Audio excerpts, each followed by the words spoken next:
സിൻബാദിന്റെ അത്ഭുതമായ സമുദ്രയാത്രകൾ part 1. ഞാൻ നിന്നോടൊരു കാര്യം ചോദിക്കട്ടെ? ഈ കടൽ എപ്പോഴും ഇത്ര ബോറിംഗ് എന്തുകൊണ്ടാണ്? ബോറിംഗ്? നീ എന്താണ് ഈ പറയുന്നത്? ഇത് സാഹസവും കണ്ടുപിടുത്തത്തിന്റെയും സ്ഥലമാണ്. ഓ അതെ, വെള്ളത്തിന്റെ സാഹസങ്ങൾ. തിരകൾ കാണാൻ എന്ത് രസം! പിന്നെ ഈ സമുദ്രയാത്രക്കാർക്ക് എനിക്ക് ഭക്ഷണം തരാൻ ഒട്ടും പേടിയുമില്ല. ഓഹോ, ഇങ്ങനെ നിരുത്സാഹപ്പെടുത്താതെ ടേക്ക്. കാലങ്ങൾ കൊണ്ടൊരാൾ വരാറുണ്ട്, എവിടെയും ധൈര്യം കാണിക്കാൻ, എന്തിനോടുമുള്ള സ്നേഹം. സിന്ദ്ബാദിനെ പോലെ.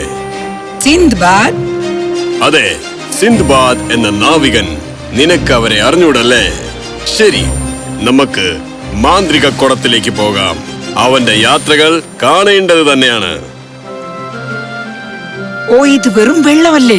നീ എന്താ വല്ല കൂടോത്രം ചെയ്യാൻ പോവാണോ? കൂടോത്രമൊക്കെ ഇപ്പോ പഴയ ഫാഷനാ. കാണൂ, പഠിക്കൂ.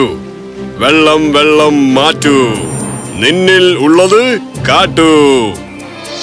ഓ മാന്ത്രിക വെള്ളമേ, ഞങ്ങൾക്ക് സിന്ദ്ബാദ് എന്ന നാവികന്റെ കഥ കാണിച്ചു തരൂ. ബാഗ്ദാദിലേക്ക് സ്വാഗതം. സാഹസത്തിന്റെയും സിന്ദ്ബാദ് എന്ന നാവികന്റെയും നാട്ടിലേക്ക്. സിൻബാദ്, ഞാൻ അങ്ങനെ കേട്ടല്ലോ നീ വേറെ ഒരു ചന്തയിൽ പോയി കച്ചവടം ചെയ്യാൻ പോകുന്നു എന്ന്. അതെ അങ്കിൾ, എന്റെ അച്ഛൻ സമ്പാദിച്ച എല്ലാ പണവും ചെലവാക്കിയ ഞാനൊരു മണ്ടനായിരുന്നു. എന്റെ കയ്യിൽ ഒന്നുമില്ല ഇപ്പോൾ. അദ്ദേഹത്തിന്റെ വ്യാപാരം ഞാൻ മുന്നോട്ട് കൊണ്ടുപോകും. ഞാൻ നാളെ തന്നെ ബാഗ്ദാദിലെ മറ്റുള്ളവരുമായി യാത്ര തുടങ്ങും. അത് വളരെ നന്നായി മകനെ. നിന്റെ യാത്ര വളരെ സുഖകരമാകട്ടെ. അങ്ങനെ സിൻബാദ് അവന്റെ ആദ്യത്തെ യാത്രയ്ക്ക് പുറപ്പെട്ടു. അവൻ ആദ്യമായിട്ട് കപ്പലിൽ കയറിയപ്പോൾ അവന് വളരെ ഇഷ്ടമായി. ഇളം കാറ്റും സുന്ദരമായ നീല വെള്ളവും അവന് അങ്ങ് ബോധിച്ചു. പക്ഷേ പതുക്കെ പതുക്കെ അവന് മടുത്തു തുടങ്ങി. അവന് ഭൂമിയിൽ ഇറങ്ങണമെന്ന് വളരെ ആഗ്രഹം തോന്നി. പക്ഷേ ഒരു ചെറിയ ദ്വീപും പോലും അവന്റെ അടുത്തില്ലായിരുന്നു. ക്യാപ്റ്റൻ, എനിക്കൊരു ചെറിയ ദ്വീപ് കാണാം. ക്യാപ്റ്റൻ നോക്കൂ. ഓ, ഇവിടെ വെള്ളം മാത്രം. ഞാൻ ചത്തേനെ. ഓ, ഒരു ഭൂമി കണ്ടു.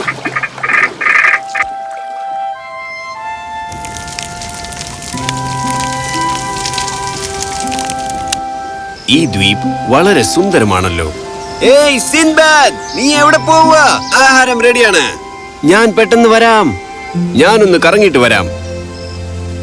ഇത് വളരെ സുന്ദരമാണ്, പക്ഷെ എന്റെ മനസ്സ് പറയുന്നു എന്തോ കുഴപ്പമുണ്ടെന്ന്. ഭൂമി വ്യത്യസ്തമായി തോന്നുന്നു. അയ്യോ, എന്താണ് ഈ സംഭവിക്കുന്നത്? ഭൂമി എന്തിനാ കുലുങ്ങുന്നത്? എനിക്ക് കപ്പലിൽ തിരിച്ചെത്തിയേ പറ്റൂ. സിൻബാദ് വളരെ വേഗത്തിലോടി. പക്ഷെ അവൻ കാറ്റിന്റെ ഏറ്റവും ഉള്ളിലായിരുന്നു. കുറെ ദൂരം തിരിച്ചു പോകണമായിരുന്നു. അതേ സമയത്ത് തന്നെ മറ്റ് യാത്രികൾക്കും ഭൂമി കുലുക്കം അനുഭവപ്പെട്ടു. ഈ ദ്വീപ് എങ്ങനെയാണ് അനങ്ങുന്നത്? നിനക്കും അത് തോന്നിയോ? എണീക്കൂ, ദ്വീപ് കുലുങ്ങുന്നു. എന്തോ കുഴപ്പമുണ്ട്. അതെ, നമുക്ക് കപ്പലിലേക്ക് തിരിച്ചു പോകാം. ഓടിക്കോ! ഇതൊരു ദ്വീപല്ല, ഇത് ഉറങ്ങിക്കിടക്കുന്ന ഒരു തിമിംഗലമാണ്. നമ്മൾ അതിനെ തീയിട്ടുണർത്തി. ഇല്ല, ഈ തിമിംഗലം എന്തിനാ വെള്ളത്തിൽ മുകളിൽ ഉറങ്ങുന്നത്? രക്ഷപ്പെട്ടോളൂ. ഓടിക്കോ! അപ്പോൾ അങ്ങനെ സംഭവിച്ചതും ആ തിമിംഗലം കുറെ കാലങ്ങളായി ഉറങ്ങുകയായിരുന്നു. അതുകൊണ്ട് അതിന്റെ മുകളിൽ മരങ്ങളും ചെടികളും ഒക്കെ വളർന്നു. എല്ലാവരും പേടിച്ചുപോയി. അവർക്ക് മനസ്സിലായില്ല ആരൊക്കെ കപ്പലിൽ കയറിയെന്ന്, ആരൊക്കെ ബാക്കിയുണ്ടെന്ന്. സിൻബാദ് അവന് ആകുന്ന വേഗത്തിൽ ഓടി. പക്ഷെ അപ്പോൾ തന്നെ ഭൂമി അകത്തേക്ക് പോയി. എന്താണ് സംഭവിക്കുന്നത്? തിമിംഗലം വെള്ളത്തിനകത്തേക്ക് പോകുമായിരുന്നു. അത് അതിനോടൊപ്പം മുഴുവൻ കാടും കൊണ്ട് അകത്തേക്ക് പോയി. ഇല്ല, നിൽക്കൂ. സിൻബാദ് വിചാരിച്ചു ഇതവന്റെ അവസാനമാണെന്ന്. പക്ഷെ വിധി വേറെ തന്നെയായിരുന്നു. ഓ, എന്റെ ആൾക്കാർ! കപ്പൽ പോയി. ഞാൻ ഇനി എന്ത് ചെയ്യും? ഞാൻ പ്രതീക്ഷ വിടാൻ പാടില്ല. ഈ തിരകൾ എന്നെ എവിടെയെങ്കിലും എത്തിക്കും. സിൻബാദ് ആ മരത്തിൽ രാത്രിയും പകലും ഒഴുകി. അവസാനം അവൻ ഒരു തീരത്തെത്തി. തളർന്നവശനായി അവൻ ഉടനടി ഉറങ്ങിപ്പോയി. അവൻ ഉണർന്നപ്പോൾ അവന് നല്ല വിശപ്പും ദാഹവും ഉണ്ടായിരുന്നു. ആ, ഈ സ്ഥലത്തൊന്നുമില്ല. എനിക്ക് ജീവനോടെ ഇരിക്കണമെങ്കിൽ ഞാൻ ഇത് കേറിയേ മതിയാവൂ.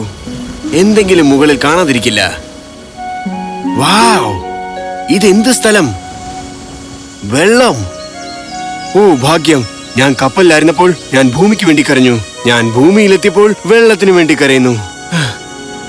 എനിക്ക് നല്ല വിശപ്പുണ്ട്. എന്താണ് ആ ശബ്ദം? കുതിരകൾ! അപ്പോൾ അടുത്തെവിടെയോ ആൾക്കാരും കാണും. നീ ഒരു ബലശാലിയായ കുതിരയാണ്. നിന്റെ ഉടമസ്ഥൻ എന്തിയേ? ഏയ്, നിന്നെ ഇവിടെ ഇതിനു മുമ്പ് കണ്ടിട്ടില്ലല്ലോ. ആരാണ് നീ? ഓ, അവസാനം മനുഷ്യനെ കണ്ടപ്പോൾ ആശ്വാസം തോന്നുന്നു. പേടിക്കണ്ട, ഞാൻ കള്ളനൊന്നുമല്ല. ഞാൻ വിശന്ന് അലഞ്ഞ് ഈ കാട്ടിൽ ആഹാരം തേടിയെത്തതാ. ഞാനൊരു നാവികനാണ്. ഞാനൊരു ഒഴുകുന്ന ദ്വീപിലായിരുന്നു. പിന്നീട് മനസ്സിലായത് അതൊരു തിമിംഗലമായിരുന്നു. ആണോ? ഒരു തിമിംഗലമോ? ശരി, നിനക്ക് തലയ്ക്ക് അടി കിട്ടിയെന്നാ തോന്നുന്നേ. ഞങ്ങൾ ആദ്യം നിനക്ക് എന്തെങ്കിലും തരാൻ കഴിക്കാൻ.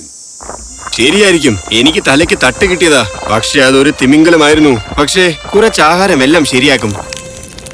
പിന്നെ എന്തുണ്ടായിരുന്നു? അതെന്നെ കൊണ്ട് മുങ്ങി. ഞാൻ പറഞ്ഞ ഒന്നും ആലോചിക്കൂ. ഇത്രയും കാലങ്ങൾ ആ തിമിംഗലം കാട് കൊണ്ടാണ് കഴിഞ്ഞത്. ഒരു വലിയ കാട്, കുറച്ച് ആൾക്കാരും ഒരു തീയും അതിനെ വെള്ളത്തിന്റെ അടിയിൽ പോകാൻ പ്രേരിപ്പിച്ചു. ആ തിമിംഗലത്തിന് ദേഷ്യം വന്ന് ഒരു അതിശയവുമില്ല. ഞാൻ പറയുമല്ലേ, എന്റെ ആൾക്കാർ എന്നെ ഇട്ടിട്ട് പോയതൊന്നുമല്ല. അവർ ആങ്കർ വലിച്ചത് അവരെ പഴിക്കാൻ പറ്റില്ല. അവരുടെ ജീവൻ അവർക്ക് രക്ഷിക്കണ്ടേ. എന്റെ സമയദോഷം എന്ന് പറയാം. അവരിൽ മുഴുവൻ ഞാൻ മാത്രമേ ഒഴുകിപ്പോയുള്ളൂ. ഓ, സമയദോഷമോ? എന്താണ് നീ പറയുന്നത്? നിന്റെ കഥ കലക്കി. നിനക്കറിയാമോ, ഞങ്ങൾ ഈ ദ്വീപിന്റെ ഈ ഭാഗത്തേക്ക് വർഷത്തിൽ ഒരു പ്രാവശ്യമേ കുതിരയെ തീറ്റിക്കാൻ വരാറുള്ളൂ. നീ നാളെ എങ്ങാണ് ഒഴുകി വന്നിരുന്നെങ്കിൽ നമ്മൾ കണ്ടുമുട്ടില്ലായിരുന്നു. നിനക്ക് ഒരിക്കലും ആൾതാമസമുള്ള സ്ഥലം കണ്ടുപിടിക്കാനും പറ്റില്ലായിരുന്നു. ആൾതാമസമുള്ള സ്ഥലം? തീർച്ചയായും, ആൾക്കാർ വസിക്കുന്ന സ്ഥലം. ഞങ്ങൾ നിന്നെ അവിടെ കൊണ്ടുപോകാം. രാജാവിന് നിന്റെ കഥ വളരെ ഇഷ്ടപ്പെടും. ഭടന്മാർ സിൻബാദിനെ ആൾ താമസമുള്ള സ്ഥലത്തേക്ക് കൊണ്ടുപോയി. അത് നല്ലവരായ മനുഷ്യരുടെ ചെറിയൊരു രാജ്യമായിരുന്നു. സിൻബാദ് രാജാവിനെ കണ്ട് അവന്റെ കഥ പറഞ്ഞു. സമുദ്രം എപ്പോഴും ആശ്ചര്യപ്പിക്കുന്നതും രഹസ്യങ്ങൾ നിറഞ്ഞതുമാണ്. നീ വളരെ ധൈര്യശാലിയാണ്. ഞാൻ എന്റെ ആൾക്കാരോട് പറഞ്ഞ് നിനക്ക് നല്ല പരിചരണം നൽകും. ഓ രാജാവേ, ഇത് ഞാൻ പ്രതീക്ഷിച്ചതിലും കൂടുതലാണ്. ഇന്ന് രാവിലെ ഞാൻ ആലോചിച്ചുള്ളൂ ഞാൻ ഈ ദ്വീപിൽ കിടന്ന് മരിക്കുമെന്ന്. ഇതാ, ഇപ്പോൾ ഞാൻ ഒരു നല്ല രാജാവിന്റെ മുന്നിൽ നിൽക്കുന്നു. ദയവായി എനിക്ക് താങ്കളെ സഹായിക്കാൻ അവസരം തരൂ. അപ്പോൾ നിനക്കിവിടെ ജോലി വേണം. എനിക്ക് സന്തോഷമായി. നീ പറഞ്ഞില്ലേ നീ ഒരു വ്യാപാരിയാണെന്ന്?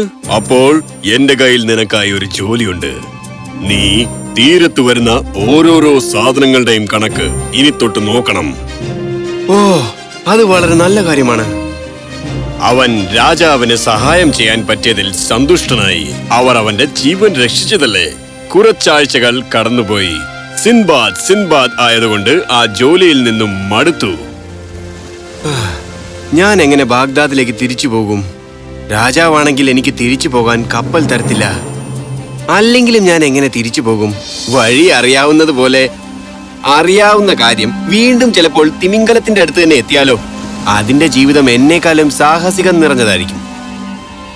ഒരു ദിവസം സിൻബാദ് സാധനങ്ങളുടെ കണക്ക് നോക്കിയപ്പോൾ അപ്പോൾ ഇത് സിൻബാദിന്റെ ആണ്. ശരി, എന്ത് സിൻബാദ്? ഹേയ്, എനിക്ക് നിങ്ങളെ അറിയാം. ആണോ? എന്റെ മുഖം അത്ര ഫേമസ് ആണെന്ന് തോന്നില്ലല്ലോ. ഈ സാധനങ്ങൾ ഞങ്ങളുടെ കൂടെ കപ്പലിൽ ഉണ്ടായിരുന്നതാ. ഒരു വ്യാപാരിയുടെയാണ്. സിൻബാദ് എന്ന പേര്, പക്ഷെ അവനെ ഞങ്ങൾക്ക് നഷ്ടമായി. ഭഗവാനെ, ഞാനാണ് സിൻബാദ് എന്ന നാവികൻ. ആണോ? എന്നാ ഞാനാണ് ഈ ഭൂമിയിലെ രാജാവ്. ഒട്ടും കൊള്ളാത്ത തമാശയായിരുന്നു അത്. എനിക്ക് ഇവിടുത്തെ രാജാവിനെ അറിയാം. ഞാൻ സത്യമാണ് പറയുന്നത്. എനിക്ക് തിമിംഗലത്തെ കുറിച്ച് അറിയാം. അതെന്നെ വെള്ളത്തിനകത്തേക്ക് കൊണ്ടുപോയി ഞാൻ ഇങ്ങോട്ട് ഒഴുകി വന്നു. ഞാനാണ് സിൻബാദ്. ഓ, ഞാൻ നിന്നോട് തിമിംഗലത്തെ കുറിച്ചൊന്നും പറഞ്ഞില്ലല്ലോ. നീ സത്യം തന്നെയാണ് പറയുന്നത്. ഓ സിൻബാദ്, നിന്നെ കണ്ടെത്തിയിൽ വളരെ സന്തോഷമുണ്ട് കേട്ടോ. നീ ഞങ്ങളുടെ കൂടെ തിരിച്ചു വരുന്നു. അതെ, തീർച്ചയായും. എനിക്ക് വീട്ടിൽ പോകണം. ഞാൻ ഇപ്പോ തന്നെ രാജാവിനെ പോയി കണ്ട് എല്ലാ കാര്യവും പറയാം. നിനക്ക് വീട്ടിലേക്ക് തിരിച്ചു പോകാൻ കിട്ടിയതിൽ നീ ഭാഗ്യവാനാണ് സിൻബാദ്. നീ ഇവിടെ നല്ല പോലെ ജോലി ചെയ്തു. ഞാൻ എന്റെ ആൾക്കാരോട് പറഞ്ഞ് നിന്റെ ശമ്പളം തരാൻ പറയാം. പിന്നെ ഇത് വെച്ചോളൂ. ശുഭയാത്ര സിൻബാദ്. താങ്കൾ വളരെ നല്ലവനാണ് രാജാവേ. അങ്ങനെ സിൻബാദ് കപ്പലിൽ കയറി വീട്ടിലേക്ക് തിരിച്ചെത്തി. അവന്റെ ആൾക്കാരുടെ അടുത്ത്, കൂട്ടുകാരുടെയും കുടുംബത്തിന്റെയും അടുത്ത്. കൊള്ളാമല്ലോ ടായ്. ഈ സമുദ്രം എല്ലാത്തരം രഹസ്യങ്ങളുള്ളതാണ്. കാട് ചുമക്കുന്ന തിമിംഗലം ആരെങ്കിലും ചിന്തിക്കുമോ? ആ, ആ, ആ. അത് മാത്രമല്ല ടേക്ക്, നിനക്ക് മൊട്ടയുടെ കഥ അറിഞ്ഞുകൂടെ? പിന്നെ പാമ്പിന്റെയും. എന്ത്? ഇല്ല, പറയൂ പറയൂ. സമയമാകട്ടെ കൂട്ടുകാരാ, വാ നമുക്ക് പോയി വല്ലതും കഴിക്കാം. എനിക്ക് വിശക്കുന്നു. വാ, ഉറങ്ങുന്ന തിമിംഗലത്തിൽ പോകാം നമുക്ക്. എന്ത്? ഇല്ല, എന്നെ കൊണ്ട് അത്രയും പറക്കാൻ വയ്യ.